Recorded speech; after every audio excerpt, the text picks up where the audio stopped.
Hello everyone, क्या हालचाल है सभी के। मेरा नाम है अभिनीत सिंह एंड स्वागत करता हूं सभी का अड्डा 24/7 पे। गाइस तो आ जाइए यहाँ पे फटाफट से। यहाँ पे एक बहुत ही इंपॉर्टेंट महत्वपूर्ण टॉपिक ऊपर डिस्कशन करेंगे जो कि आपको यहाँ पे दिख रहा है केवीएस टीजीटी डब्ल्यूई का जो डिटेल सिलेबस है इंजीनियरिंग का, इलेक्ट्रॉनिक्स एंड इलेक्ट्रिकल के लिए।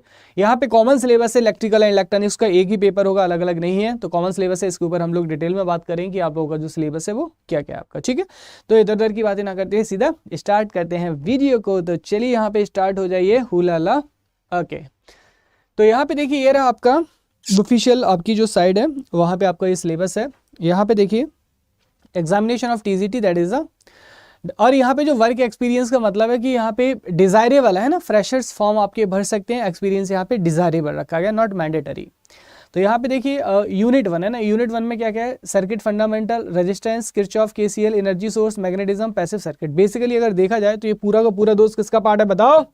ये जो पूरा का पूरा पार्ट है ना आपका नेटवर्क के बेसिक्स का ही तो है। यहाँ पे क्या है आपका नेटवर्क का जो बेसिक्स है ना वही है। तो अब देखो यहाँ पे डरने वाला बात नहीं कि सर इतना बड़ा सिलेबस है ना, तो वही तो चीज़ हम लोग यहाँ पे पढ़ते हैं। जीरो रेफरेंस लेवल यानी कि ग्राउंड क्या होता है, ओम्स लॉ क्या होता है, variation of the Ohm's law, graphical representation of Ohm's law, linear resistance, non linear resistance, cells in series and parallel and conventional problems. तो यहाँ पे वही सारी तो चीज़ें लिखी हुई है ना, अलग क्या लिखा है, कुछ भी नहीं। तो उसके बाद में देखिए यहाँ पे सेकंड कौन सा आपका रजिस्टिव सर्किट है ना। अब देखो रजिस्टिव सर्किट भैया मतलब रेजिस्टेंस में जितने भी सर्किट हैं, तो हम यहाँ पे सीरीज पैरेलल ये सारी चीज़ें पढ़ते हैं ना, series parallel, voltage division rule, current division rule, KCL KVL, ये सारी चीज़ें। तो देखो इसमें सारी चीज़ें उन्होंने लिखा है, तो कुछ भी अलग से नहीं, बस यहाँ पे ना सारे जो हम टॉपिक पढ़ते हैं ना, इन्होंने बस टॉपिक को लिख दिया है कि ओपन सर्किट में क्या होगा, शॉर्ट सर्किट में क्या होगा। तो यहाँ पे आप देख सकते हैं यहाँ से लेके यहाँ तक ये सारे के सारे टॉपिक रखे हैं ना। तो यहाँ पे अभी भी किसका ही पार्ट चल रहा है, नेटवर्क का ही तो पार्ट चल रहा है। तो नेटवर्क में हम ये सारी चीज़ें पढ़ते हैं। ठीक है, तो ये हमारा क्या हो गया रेजिस्टेंस भी। सीरीज देखो यहाँ पे वोल्टेज डिवीजन है ना, करंट की कैलकुलेशन, वोल्टेज की कैलकुलेशन, पावर की कैलकुलेशन, यही सारी चीज़ें। आगे बढ़ते हैं, नेक्स्ट है हमारा देखिए यहाँ पे केसीएल एंड केवीएल। तो केसीएल केवीएल आप लोग जानते हैं कि again is the part of network. तो यहाँ पे केसीएल एंड केवीएल आपको दे रखा है, यानी कि वही है ना आपका केसीएल केवीएल की जो प्रॉब्लम्स है वो सारी चीज़ें बेसिक।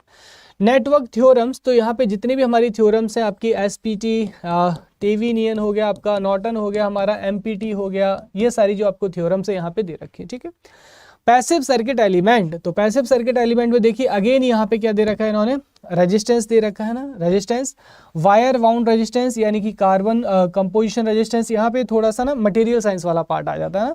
और यहाँ पे आपका सरमेट रेजिस्टेंस और मेटल फिल्म रेजिस्टेंस क्या होता है, पावर रेटिंग क्या होती है ना, वेरिएबल रेजिस्टेंस क्या होते हैं, पोटेंशियोमीटर, रियोस्टेट वगैरह पार्ट यहाँ पे वो आपका लिख दिया है।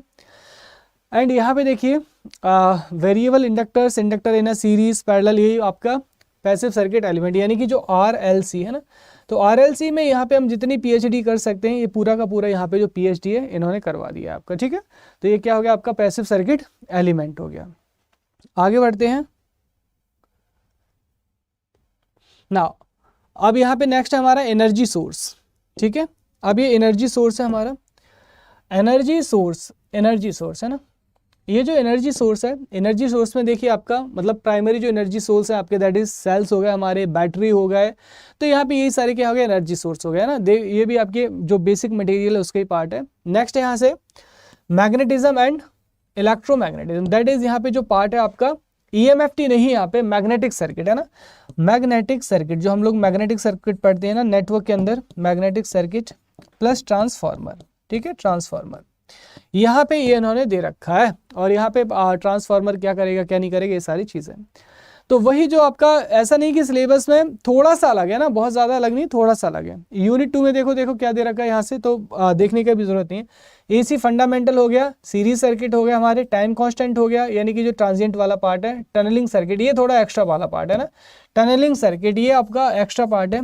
सॉलिड स्टेट फिजिक्स ये भी हमारी एक्स्ट्रा है यहाँ पे। पीएन जंक्शन और पीएन जंक्शन डायोड ये किसका पार्ट हो गया, ये हमारे एनालॉग का पार्ट हो गया। ठीक है, तो यहाँ पे सब्जेक्ट को क्या किया गया, मिक्स कर दिया गया आपका, नथिंग एल्स। ओके, तो यहाँ पे ये पूरा का पूरा सिलेबस आपको देखो दे रखा है। टाइम कांस्टेंट, टाइमिंग सर्किट और जो फिल्टर्स हैं, फिल्टर्स देखिए यहाँ पे किसका पार्ट आ गया, अगेन यहाँ पे जो एनालॉग वाला पार्ट है, एनालॉग का पार्ट आ गया आपका है ना। एनालॉग वाला यहाँ पे जो पार्ट है वो हमारा आ जाता है। ठीक है, और उसके बाद में सॉलिड स्टेट फिजिक्स, ये पूरा एक यहाँ पे देखिए पूरा अलग पार्ट आ जाता है इलेक्ट्रॉनिक्स वाला का, दैट इज ईडीसी वाला पार्ट है। उसके बाद में पीएन जंक्शन डायोड की बात करेंगे। यूनिट थर्ड यहाँ पे देखिए special diode and opto electronics device, DC power supply, basic transistor. और यहाँ पे अगेन देखो मैं देख पा रहा हूँ कि यहाँ पे ना सब सिलेबस को तोड़ मरोड़ दिया है। जैसे यहाँ पे सेमेस्टर में पढ़ते थे ना, सब सिलेबस को तोड़ मरोड़ दिया है। जैसे अब एनालॉग का सिलेबस है ना, एनालॉग इलेक्ट्रॉनिक्स का, तो यहाँ पे एनालॉग के सिलेबस को एनालॉग में ना रखे इन्होंने, क्या है डिफरेंट यहाँ पे जो यूनिट है वो आपके रख दीजिए। अब देखो ट्रांजिस्टर हो गया, डायोड हो गया, हमारा मॉसफेट हो गया, ये सब किसका पार्ट है, एनालॉग का पार्ट है ना, लेकिन यहाँ पे अलग अलग रख दिया, कोई दिक्कत वाली बात नहीं, ठीक है। यहाँ पे ये थोड़ा सा अलग है, ऑप्टो इलेक्ट्रॉनिक्स डिवाइस। तो यहाँ पे देखो क्या क्या दे रखा है, spectral response of human eyes, LED हो गया हमारा, फोटो एमिसिव डिवाइस हो गया, आपके फोटो मल्टीप्लायर हो गए, ये थोड़ा सा अलग है। इसमें भी फोटो जंक्शन डायोड वगैरह दे रखे हैं और अवेलेंज फोटो डायोड वगैरह, ठीक है। डीसी पावर सप्लाई, तो यहाँ पे डीसी का जो सिस्टम है पूरा दे रखा है। और डीसी में देखिए यहाँ पे इन्होंने मतलब जो आपका ब्लीडर रजिस्टर पूरा का पूरा आप देख सकते हैं कि जो हमारा फर्स्ट यूनिट है एनालॉग का वो आपका पूरा दे रखा है ना, यानी कि क्लीपर, क्लैम्पर, ये सारी चीज़ें यहाँ पे आपको दे रखी है। अब यहाँ पे बात करेंगे बेसिक ट्रांजिस्टर, तो अगेन वही आ जाएगा फिर से, है ना। लोड लाइन कर्व, तो यहाँ पे थोड़ा सा डिफाइन कर देगा ना जो आपके टॉपिक है। एक तरीके से अगर देखें कि जो हमारे नोट्स है ना, तो नोट्स के हर एक टॉपिक को यहाँ पे लिख दिया गया है। यूनिट 4 है हमारा, देखिए सिंगल स्टेट ट्रांजिस्टर, वही अगेन आ गया यहाँ पे, साइनोसोइडल ऑसिलेटर, नॉन साइनोसोइडल, और आपका एफईटी, और यहाँ पे एम्पलीफायर, यानी कि एनालॉग बहुत अच्छे से पूछा गया है, ठीक है। तो ये हमारा क्या है यहाँ पे सिलेबस है। यूनिट 4 यहाँ पे देखिए modulation and demodulation, integration circuit, number circuit, यानी कि जो अब ये डिजिटल वाला पार्ट आ गया यहाँ से, है ना।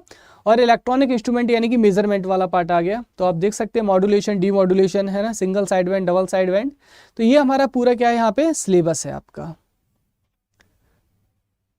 ट्रांसड्यूसर हो गए, थर्मोनिक इंस्ट्रूमेंट हो गए, तो यहाँ पे ये हमारा सिलेबस है, ठीक है। तो ये कॉमन सिलेबस है। कॉमन किसके लिए, आपका common for electrical and electronics, ये कॉमन है आपका, common for electrical and electronics, ठीक है। तो इलेक्ट्रिकल एंड इलेक्ट्रॉनिक्स का यहाँ पे ये कॉमन सिलेबस आपको जारी किया गया है, ठीक है। काफ़ी भारी भरकम का सिलेबस है। और इसके अलावा पार्ट किसका रहेगा, नॉन टेक में क्या रहेगा हमारा, तो नॉन टेक में देखिए जनरल हिंदी और इंग्लिश। उसके बाद में यहाँ पे देखिए जीके जीएस, एक ही पोर्शन रखा गया है जीके जीएस का। उसके बाद में रीजनिंग हो गया हमारा, रीजनिंग के बाद में क्या हो गया हमारा, यहाँ से एप्टीट्यूड हो गया आपका, ठीक है। ये आपके 5 सब्जेक्ट है यहाँ पे किसमें, रीजनिंग में। तो अब देखिए अगर आप यहाँ पे खुद से इस सिलेबस को टैकल कर सकते हैं, वेल एंड गुड, कर लीजिएगा। लेकिन अगर यहाँ पे आपको ज़रूरत है यहाँ पे प्रॉपर गाइडेंस की और प्रॉपर यहाँ पे एक बैच की, तो यहाँ पे देखिए आपको क्या करना है, Adda24/7 की साइट खोलेंगे, आपको इस तरीके का इंटरफेस दिखेगा। और यहाँ पे आपको गेट एंड इंजीनियरिंग एग्जाम पे सिलेक्ट करके यहाँ पे आपको यहाँ पे KVS दिख जाएगा, ठीक है। यहाँ पे देखिए गेट एंड इंजीनियरिंग पे सिलेक्ट किया, उसके बाद में इलेक्ट्रिकल इंजीनियरिंग पे सिलेक्ट करेंगे। इलेक्ट्रिकल इलेक्ट्रॉनिक्स के लिए एक ही बैच है ना, क्योंकि कॉमन है। KVS पे सिलेक्ट करेंगे, यहाँ पे दिख जाएगा।